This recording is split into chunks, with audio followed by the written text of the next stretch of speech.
Step 2 is entering activities into your system. So what is an activity? Activities entered in the system are activities that would need a procedure, activities that may need a safe work method statement or job safety analysis, a process, for an example, anything that you would build a checklist to, like, say, a site risk assessment, any machinery or chemicals that you use that you want to build a checklist or whatever it may be to that item. For an example, use of forklift, so you can build the pre-start checklist for the forklift related to the activity of use of forklift. A good tip is to enter an activity called general into your system. Throughout the system, you'll be asked to relate items such as incidents and hazards to an activity. Sometimes an activity is not always defined, so entering an activity as general can help in these instances. So let's enter an activity inside your system. Select the activity register. Adding an activity, like every other item, is always in the top right-hand corner. You can enter an activity name. Try to make it as brief as possible, because the system develops a series of reports in the incidents and hazard sections, and they relate it to an activity. The shorter the name here, the better your reports will look.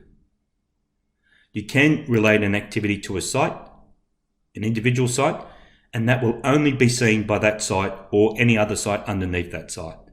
But you could relate it to the global site, which is the site in red. Usually you would relate it to the global site. You can enter a description, qualifications, and a review date for continual improvement. And this is the person responsible for the review. It will put this item into that person's to-do list. You can set email alerts up to alert the person that the review is due. You can make it public.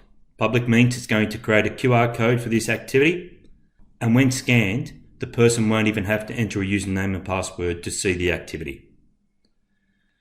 You can have your employee list after the QR code is scanned on the form.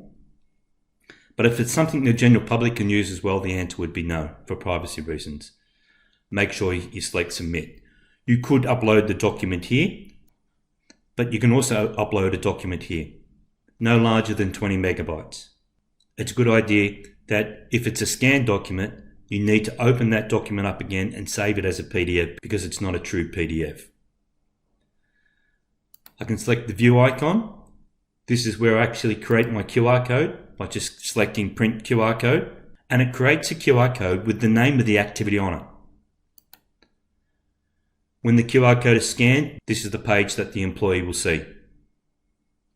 If you've got a safe work method statement, it's a good idea that you actually go to the checklist feature and relate the checklist to this safe work method statement.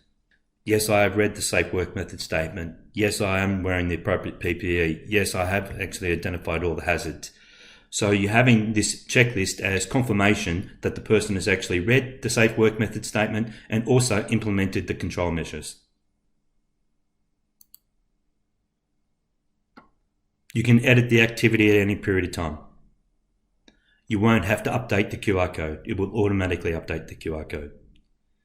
You can actually build a safe work method statement inside here, but a lot of sites will actually want their safe work methods done in a certain way. That's why you would upload that document.